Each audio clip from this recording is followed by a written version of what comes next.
السلام علیکم. محمد اظہر صدیق اپنے پروگرام پولیٹیکل ڈائریز کے ساتھ حاضر خدمت ہے. 28 اکتوبر 2024 پیر کا دن ہے اور 4 دن رہ گیا اکتوبر ختم ہونے میں. اڈیالہ جیل میں سماعت کیا ہونی ہے, لابنگ فرم کیا ہائر کر لی ہیں اور یہ پیسہ کیا لگایا جا سکتا ہے, بڑا اہم سوال ہے.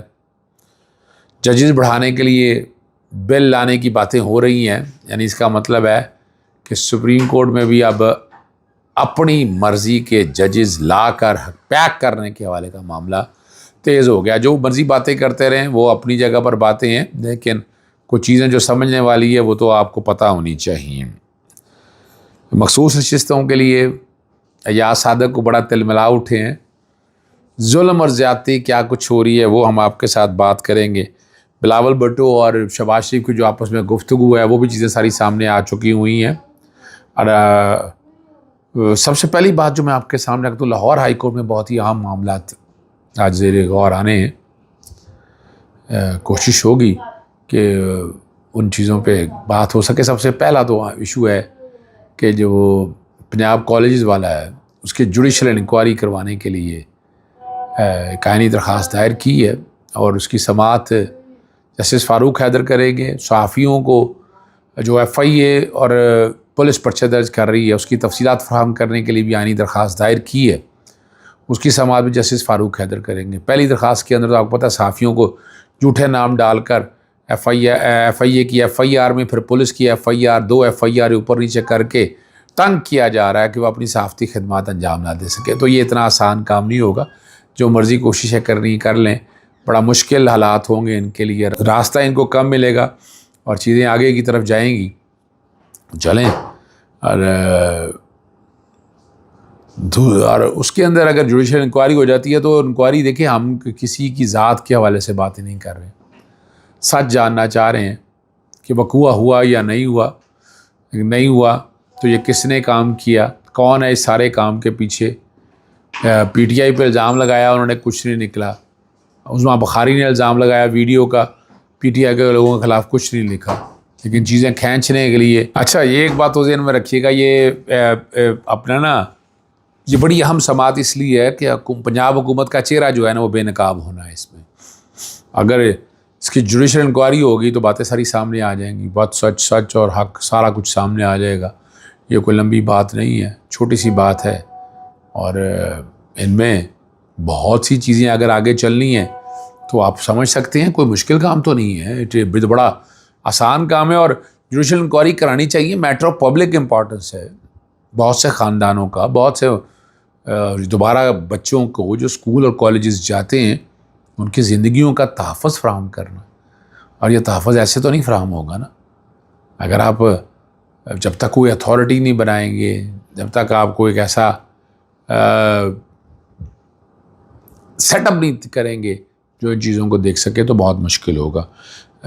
بیرسٹر عقیل ملک نے کہہ دیا ہے کہ ججز کی تعداد بڑھانے کے حوالے کا بل جو ہے بلا رہے ہیں. سپریم کورٹ میں جو ججز کی تعداد 17 ہے یا ہائی کورٹ میں مختلف تعداد زیادہ ہے, ابھی تو وہی ججز تعینات نہیں ہوئے. فکر ان کو سپریم کورٹ کی ہے کہ سپریم کورٹ میں ججز تعداد بڑھانے کے حوالے سے وہ بل آ کر اس کی تعداد بڑھانا چاہتے ہیں. اب ڈپینڈ یہ کرتا ہے کہ کیا سپریم کورٹ کو بھی ججز کی ضرورت ہے, تعداد بڑھانے سے تو نہیں بدنی تھی, اور کیا چاہیے آپ کو. جس طرح پارلیمنٹ کو استعمال انہوں نے کیا ہے, ایک ردی کی ٹوکری میں پھینک دیا ہے اور یہ نارمل پروسیجر چلتا آ رہا ہے. اب مائنڈ دے دیا انہوں نے. اور اچھا اوپر سے ہمیں بتایا جاتا ہے کہ جناب ہم کون سا ججز پیک کر رہے جا رہے ہیں, تو اچھا ججز کہاں سے آئیں گے, ایک سوال ہے, کہاں سے ججز آئیں گے. جوڈیشل کمیشن میں آپ کی تعداد زیادہ ہے, حکومت وقت کی تعداد زیادہ ہے, اور میں چیلنج کرتا ہوں آ جائیں بتا دیں کہ کس طرح تعداد ججز کی زیادہ ہے. حکومتی ایجنڈا یعنی حکومتی اراکین اور ساروں کو بٹھا کر وہ بیٹھیں گے اس کے اندر, اور ساتھ اگر وہ بٹھانا چاہتے ہیں اپوزیشن کو, تو اپوزیشن کیوں بیٹھے گی؟ اپوزیشن تو اس بل کو مانتی نہیں ہے, اپوزیشن تو اس بل کو قبول ہی نہیں کرتی. اور 27ویں ترمیم آنے کے لیے وہ تیاریاں چل رہی ہیں. بلاول بھٹو اور شہباز شریف کی وہ آپ نے تصویر دیکھی کہ بلاول بھٹو بیٹھے ہیں, شہباز شریف ان سے گفتگو کر رہے ہیں, صدر آصف علی زرداری صاحب بھی ساتھ کھڑے ہیں, تو اس میں ڈسکشن چل رہی ہے. اب اس ثانی ترمیم پہ لیے بڑا واضح طور پر کہہ دیا مولانا فضل الرحمان نے. مولانا فضل الرحمان پہ بھی لوگ ٹرسٹ نہیں کرتے. مولانا فضل الرحمان نے جو آئینی بل بنایا, جو بل بنایا اور بیٹھ کے قانون بن گیا اور آئین میں ترامیم ہوگی, لوگ اس کو قبول کرنے کے لیے تیار نہیں ہے, کیونکہ وہ جو باتیں کہیں کہ ساری مخالف ہے, ربا کوئی ختم نہیں ہوا, ججز کی جو آزادی اور خود مختاری وہ کمپرومائز ہو گئی ہے, تو اس لیے اس پہ قبول نہیں کیا جا سکتا نا. اس کو کون قبول کرے گا, یہ ذرا معاملہ ہے. اور اب اگر 27ویں ترمیم لانی ہے تو ان کو تعداد چاہیے اپنی بہت زیادہ. اب چہرے بے نقاب ہو گئے ہوئے ہیں. اب جتنے لوگ جنہوں نے ووٹ توڑے ہیں, پارٹی ڈائریکشن کے خلاف ڈالے ہیں, ان کے خلاف تو ووٹ کاؤنٹ تو نہیں, وہ اپنا ڈسکوالیفائی ہو سکتا ہے. جب وہ ڈسکوالیفائی ہوں گے تعداد کم پڑ گئی ان کے پاس, اور اگر تعداد ان کے پاس کم پڑتی ہے تو مخصوص اس سے چاہیے. اور سردار یاس صادق نے کہا کہ جب تک الیکشن کمیشن نہیں کہتا, الیکشن کمیشن اب مشکل ہے وہ فیصلہ روکنا.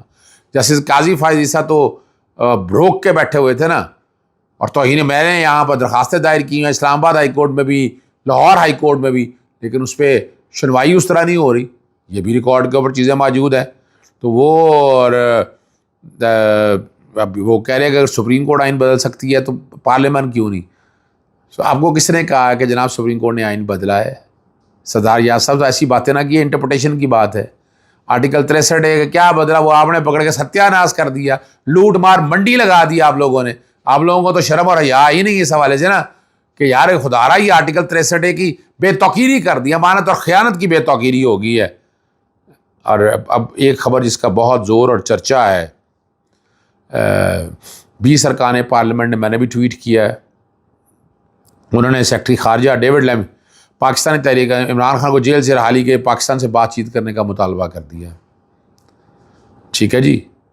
اور رکن پارلیمنٹ نے بہت سی باتوں کو سامنے رکھتے ہوئے یہ چیزیں سیٹ اپ کیا ہے. امریکہ کے بعد اب برطانیہ بھی آ گیا. میں نے آپ کو یہ خبر بہت پہلے دے رہی تھی.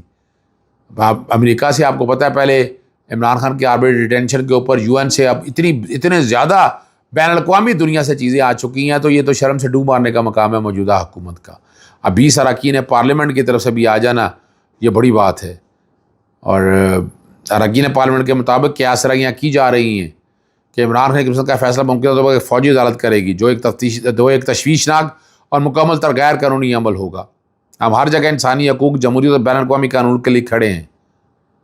ٹھیک ہے جی. اور یہاں ایک بڑا زبردست لطیفہ آپ کے ساتھ میں نے ڈسکس کرنا ہے, اور وہ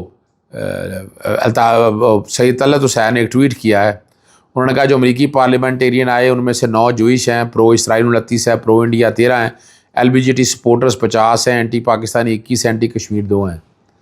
اچھا, مجھے بڑی حیرانگی ہوتی ہے اس بات کے اوپر, کیا وہ پاکستان کی سالمیت کے حوالے سے بات کی ہے؟ لا اسپیک دا ایک سیم لینگویج ویدر ان پیس اور وار. قانون ایک ہی زبان بولتا ہے, چاہے وہ دوست ہو یا دشمن ہو, چاہے جنگ ہو یا امن ہو. میں نے ٹویٹ بھی کیا اس حوالے سے. تو یعنی اس لیے اس بات کو اس پہ وزن نہیں دیا جا سکتا کہ اس بات کو کس بنیاد پر وزن دے کہ قانون کی حکمرانی پوری دنیا کے اندر ہے, اور دین اسلام نے بھی قانون کی حکمرانی کے بارے میں بڑا واضح طور پر کہا ہے. تو لابسٹ فرم اسی کام کے لیے کی گئی کہ امریکہ میں اگر ایسا ہے تو ایسا کیا کر دیا جائے, اور اس میں اپنا لابسٹ فرم کے حوالے سے جو آئی ہیں چیزیں وہ میں آپ کے سامنے رکھ دیتا ہوں.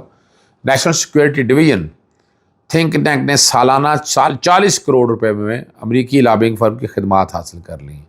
1.5 ملین ڈالر کی یہ بات ہو رہی ہے.